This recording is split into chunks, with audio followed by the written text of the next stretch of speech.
Hey, what's up guys? Welcome back once again. So दोस्तों आज की कहानी जो एक्सप्लेन करने जा रहे हैं उसका नाम है केव। तो कहानी की शुरुआत में हम एक आर्कियोलॉजिस्ट की टीम को देखते हैं जो अपने सामानों के साथ एक केव की ओर बढ़ रही है। लेकिन तभी उनकी नजर ऊपर ऊंचाई पर बनी एक चर्च पर पड़ती है जो काफी पुराना लग रहा था। उसी को देखने के लिए टीम अंदर जाती है जहाँ उन्हें पुराने जमाने की कई सारी चीजें देखने को मिलती है, जिसे देखते ही वो उसमें खो जाते हैं। अब ये सब देखकर उनके अंदर और जिज्ञासा बढ़ती है और चीजों को ढूंढने की, इसलिए वो और अंदर जाते हैं और चर्च के फ्लोर पर एक धमाका करते हैं ताकि वो नीचे जा सके। लेकिन इससे पहले ही वो बारूद फट जाता है और एक तेज का झटका पैदा होता है और देखते ही देखते वो पूरा चर्च ढह जाता है क्योंकि वो पुराना बना हुआ था। अब पूरी टीम जाकर नीचे गिरती है लेकिन उन्हें ज्यादा कुछ चोट नहीं आती, पर वहाँ उन्हें एक अजीब सी आवाज सुनाई देती है जो किसकी थी ये तो किसी को पता नहीं था। लेकिन इतना जरूर कह सकते हैं कि वो जरूर चर्च के गिरने से आ रही थी या फिर कुछ रहस्यमयी आवाजें हो, क्योंकि उस चर्च में बहुत सी पुरानी ग्रेव भी मौजूद थी। वेल यहाँ से सीन शिफ्ट होता है और हम एक और आर्कियोलॉजिस्ट की टीम को देखते हैं जो उसी केव में जाने की तैयारी में है। यहाँ आपको बता दें कि ये पिछले वाली टीम के 4 साल बाद का समय है, लेकिन यहाँ किसी को पता नहीं चला कि आज तक वो पिछली वाली टीम कहाँ गई।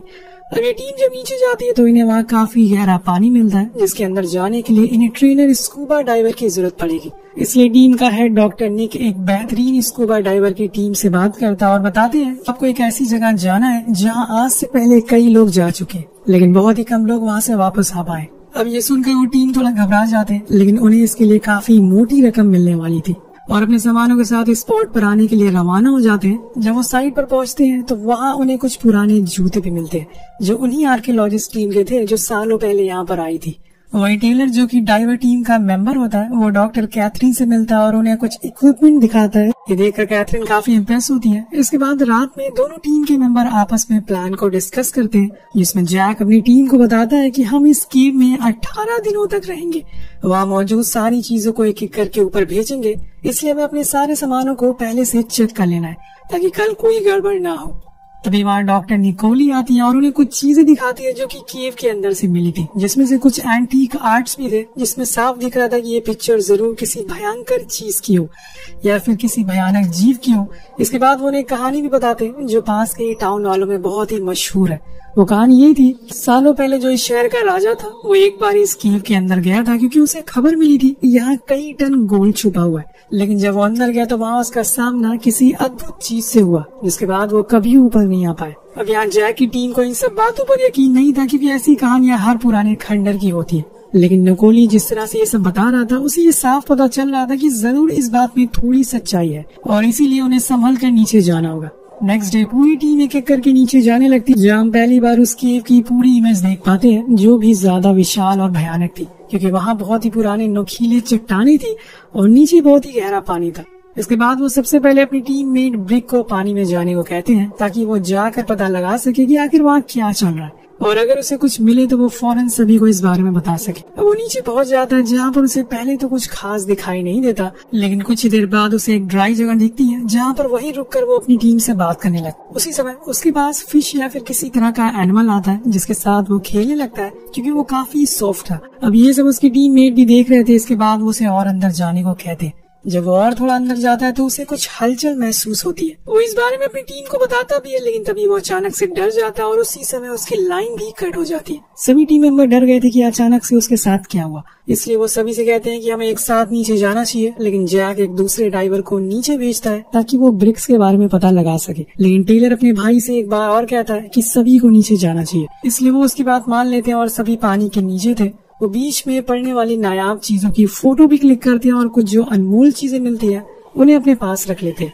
जिसके कुछ देर बाद वो उस ड्राई जगह पहुंच जाते हैं जहाँ पर लास्ट बार ब्रिक से बात हुई थी। वहाँ उन्हें ब्रिक के सारे सामान भी मिलते हैं, लेकिन वो कहीं नहीं था। ऐसा लग रहा था कि जैसे वो उन सामानों को छोड़कर अपनी मर्जी से कहीं गया। वहाँ उन लोगों को पिछली आर्कियोलॉजिस्ट टीम मेंबर के भी सामान मिलते हैं जो कि अब सड़ चुके थे। लेकिन तभी स्ट्रट नाम का ड्राइवर एक कोने पर एक जानवर मरा हुआ मिलता है जिसे देखकर वो डर जाता है और चिल्ला देता है, जिस वजह से वहाँ पर जो भी और जानवर थे वो उस पर हमला कर देते हैं। उसे पानी के नीचे ले जाते हैं जहाँ पर एक विशाल जानवर आकर उसके टैंक पर हमला कर देता है, जिससे कि वो फट जाता है और उसकी आवाज सुनकर टेलर फौरन उसके पास जाता है। लेकिन तब तक वो जानवर स्ट्रट को अपने साथ एक गुफा में ले जा चुका था जिसके अंदर किसी इंसान का जाना असंभव था क्योंकि वो बहुत ही छोटी थी। अब टेलर अपनी टीम के पास आकर सभी को स्ट्रट के बारे में बताता है, जिसे सुनकर सभी शॉक में थे कि आखिर ये कैसे हो सकता है। ये केव जमीन के इतनी अंदर नीचे है और ऐसे में किसी जीव का यहाँ पल पाना बहुत ही मुश्किल है। इसके बाद वो लोग दोबारा से स्टड को ढूंढने के लिए जाते हैं, लेकिन उन्हें पता चलता है कि अब वो रास्ता बंद हो चुका है, क्योंकि जब स्टड का टैंक फटा तो एक झटका हुआ जिसकी वजह से ये सारे पत्थर नीचे गिर गए। मतलब स्टड भी अब जा चुका है। सभी वापस अपने बेस पर आते हैं, जहाँ पर जैक उन्हें बताता है कि हमारे पास 18 दिनों का ही सामान है, उससे पहले हमें यहाँ से बाहर निकलना होगा वरना बहुत दिक्कत हो जाएगी। तो ब्रिक कहता है कि हम लोग अब यहाँ से आगे नहीं जा सकते क्योंकि यहाँ कोई जानवर है, उसी ने स्टड पर भी हमला किया और क्या पता उसी ने आर्कियोलॉजिस्ट टीम को भी मारा हो। लेकिन जैक उसे शांत रहने को कहता है और वो डॉक्टर निकाई से भी इस बारे में पूछता है, लेकिन वो बड़ी धीमी आवाज में कहती है कि मैंने ऐसा कुछ आज तक कभी नहीं देखा। इसके बाद जैक और टॉप दोनों यहाँ से बाहर निकलने का रास्ता ढूंढने के लिए निकल जाते हैं, लेकिन अब यहाँ बेस में टेलर और ब्रिक के बीच में लड़ाई होना शुरू हो जाती है, क्योंकि उसका कहना था कि स्ट्रेट की मौत उसी की वजह से हुई है, अगर वो उसके साथ रहता तो उससे कुछ नहीं होता। लेकिन तभी चार्ली आकर दोनों को रोक, जिसके बाद डॉक्टर निकोली उस मरे हुए जानवर को माइक्रोस्कोप पर देखते हैं। उधर जैक एक छोटी सी दरार के रास्ते से ऊपर जाता है, लेकिन तभी एक जीव उस पर हमला करता है, जिससे वो जैसे तैसे बचता है और फौरन अपनी टीम के पास आता है। वो अपनी पीठ पर चुभे हुए एक पंजे को अलग करता है जो कि उसी जीव का था, जिसे कैथरीन माइक्रोस्कोप से देखती है और उन्हें पता चलता है कि ये किसी किस्म का पैरासाइट है और इनका काम होता है मरे हुए इंसानों को खाना। इनके सूंघने और सुनने की शक्ति बहुत ही कमाल की होती है, लेकिन ये जीव इतने बड़े कैसे हो गए ये किसी को पता नहीं चलता। तभी डॉक्टर निकोली कहती है कि जरूर यहाँ पे कई 100 सालों से पल रहे होंगे, क्योंकि ये गुफा काफी पुरानी है और इनके अलावा यहाँ पर कितने जीव है किसी को पता नहीं है। ये सब सुनने के बाद जैक कहता है कि हमें यहाँ से अब चलना चाहिए, लेकिन क्लेयर उसे रुकने को कहती है क्योंकि उसे काफी चोटें आई थी जिसमें से खून भी निकल रहा था। अब डॉक्टर भी उसे मना करते हैं, लेकिन वो नहीं मानता और सभी को लेके दूसरे रास्ते की खोज में निकल जाता है। लेकिन यहाँ वो एक बहुत बड़ी गलती कर देता है जो उसके साथ साथ उसके साथियों की भी जान ले सकता है। देखते हैं कि आगे क्या होता है। अब सभी लोग आगे बढ़ रहे थे, लेकिन इसी दौरान उन्हें बीच में पिछली वाली टीम मेंबर की हड्डियां मिलती है, जिसमें उसी जीव के दांतों के निशान थे। इसके बाद जैक के बताए हुए रास्ते पर वो सभी आगे बढ़ रहे थे, लेकिन यहाँ हम नोटिस करते हैं कि जैक की वो चोट बढ़ने लगी थी, उसमें अजीब तरह का इन्फेक्शन होने लग गया था और इस बात पर ध्यान न देते वो सभी एक चट्टान के ऊपर चढ़ रहे थे। लेकिन तभी टॉप कहता है कि हम शायद ये गलत रास्ते पर जा रहे, क्योंकि मुझे कोई भी पानी की आवाज नहीं आ रही। लेकिन जैक कहता है कि मुझे आ रही है और कुछ ही देर बाद उन्हें पानी मिल भी जाता है, जिसके अंदर जैक फ्लेयर डालकर चेक करता है कि पानी की गहराई कितनी है। और इसी दौरान उसके एक टीममेट से लड़ाई भी हो जाती है, क्योंकि वो सभी चीजों को रिकॉर्ड कर रहा था। वो उसका कैमरा पानी में फेंक देता है। इसके बाद वो सभी को बताता है कि नीचे पानी बह रहा है, इसलिए हम यहाँ पे कुछ देर आराम करेंगे, फिर नीचे जाएंगे जहाँ से हम बाहर निकल सकते हैं। लेकिन इसी दौरान जैक को कुछ अजीब से दौरे पड़ने लगते हैं और ये देखकर दूर बैठे उसके टीम मेंबर कहते हैं कि उन्हें जैक की फिक्र हो रही है। तो टॉप कहता है कि मैंने आज तक उसे इतने गुस्से में कभी नहीं देखा। और उन सभी की बातें जैक यहाँ दूर बैठा सुन रहा था। अब उसे इतनी दूर की आवाजें भी सुनाई देने लग गई थी। ऐसा इसलिए था क्योंकि उसे जीव ने सबसे पहले जैक के ऊपर हमला किया था और वो अभी तक जिंदा है। अब वो इन्फेक्शन उसके अंदर और फैलता जा रहा है, जिससे कि जैक की बॉडी में बदलाव आ रहे हैं। क्या जैक भी एक जीव बन जाएगा या फिर कुछ और? अब फिर से वो लोग आगे बढ़ते हैं, जहाँ पर उन्हें एक वाटरफॉल दिखाई देता है जो तेजी से नीचे गिर रहा था। जैक कहता है कि हमें इसमें कूदना है जिससे कि हम यहाँ से बाहर निकल सके, लेकिन कैथरीन कहती है कि ये रास्ता सही नहीं है, हमें नहीं पता कि ये झरना कहाँ जाता है, कहाँ पर खत्म होता है। पर जैक अपनी जिद पर अड़ा था और सबको वही करने को कहता है और एक एक करके सभी नीचे कूदते हैं। लेकिन कैथरीन का पैर कोई चीज पकड़ लेती है और वहीं टॉप पर सभी लोग नीचे आ जाते हैं। लेकिन कुछ समय के बाद कैथरीन भी नीचे पहुंच जाती है, पर उसी दौरान नीचे कैथरीन को कुछ महसूस होता है। वो टॉप से कहती है कि नीचे देखो कोई चीज है। जब वो नीचे देखता है तो वहाँ उसे एल फिश दिखाई देती है जो उनके पास घूम रही थी। उसी दौरान ऊपर से डॉक्टर भी गिर जाती है। अब सभी एक साथ थे, लेकिन तभी वहाँ जीव आ जाता है और वो डॉक्टर पर हमला कर देता है और उन्हें घसीटती हुए अपने साथ ले जाने लगता है। कैथरीन बहुत कोशिश करती है कि वो उन्हें बचा से कर नहीं पाती। यहाँ जैक उस जीव का पीछा भी करता है और देखता है वो डॉक्टर को मारकर फिर उसी केव में ले जा रहे। पर उसी दौरान उसकी नजर उस जीव के शरीर पर पड़ती है जहाँ एक टैटू बना था, जिसे ये साफ पता चल रहा था कि ये जीव किसी समय पहले इंसान हुआ करता था, क्योंकि ऐसे टैटू कोई जीव तो बना नहीं सकते। और क्या पता ये जीव पहले आई हुई टीम इंसान वाला हो और अब ये जीव में बदल गया हो। अब ये देखकर जैक बहुत डर जाता है क्योंकि उसी इसी जीव ने काट रखा था। लेकिन वापस आकर वो ये बात किसी को नहीं बताता और सभी को किनारे पर आने को कहता है, जहाँ पे कैथरीन उसे बहुत सुनाती है क्योंकि उसकी वजह से डॉक्टर की मौत हो गई। डॉक्टर ने मना किया था कि कोई गहराई में नहीं जाएगा। क्या पता उन्हें इस जीव के बारे में पहले से कोई जानकारी हो जो इन्हें बचा सके। वे एक जगह आकर ये बैठ जाते हैं जहाँ पर इन्हें सामने से पानी का तेज बहाव दिखता है और सभी उसके अंदर जाने लगते हैं। लेकिन जैक मना करता और कहता है कि हम सभी दीवार पर चढ़ेंगे और फिर वहाँ से दूसरी तरफ जाएंगे। कैथरीन टेलर से कहती है कि जैक ने अपना होश खो दिया है और वो टीम लीड करने की हालत में नहीं है।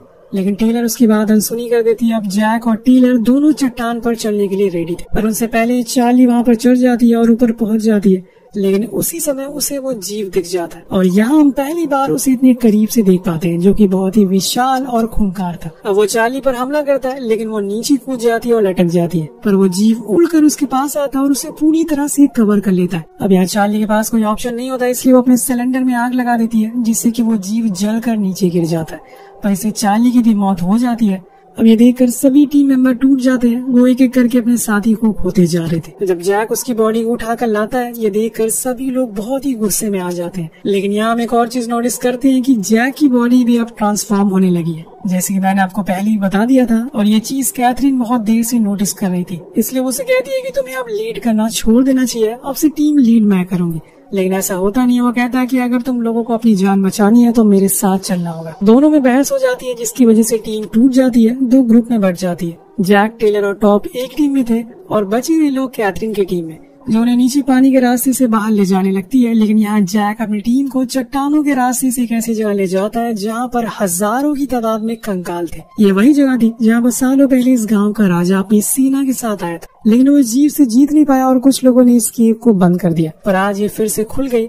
इसके बाद वो नोटिस करते हैं कि वहाँ एक जगह से ठंडा पानी आ रहा है, यानी कि वहाँ से बाहर निकला जा सकता है। वो सभी को वापस लेने के लिए जाते हैं, लेकिन उसी समय उसे एक दौरा आता है, जिसे देखते हुए टेलर कहता है कि तुम यहीं रुको, मैं उन्हें लेकर आता हूँ। उधर दूसरी ओर कैथरीन और उसकी टीम एक जगह पर पहुंच गई थी, लेकिन तभी वो जीव ब्रिक पर हमला करता है, जिसे देखकर एलेक्स और कैथरीन वहाँ से भाग जाते हैं। इधर टेलर बचते बचाते कैथरीन की टीम को ढूंढ रहा था, जहाँ पर उसे ब्रिक मिलता है, लेकिन तभी एक जीव आकर उसे एक दरार में खींच ले जाता है।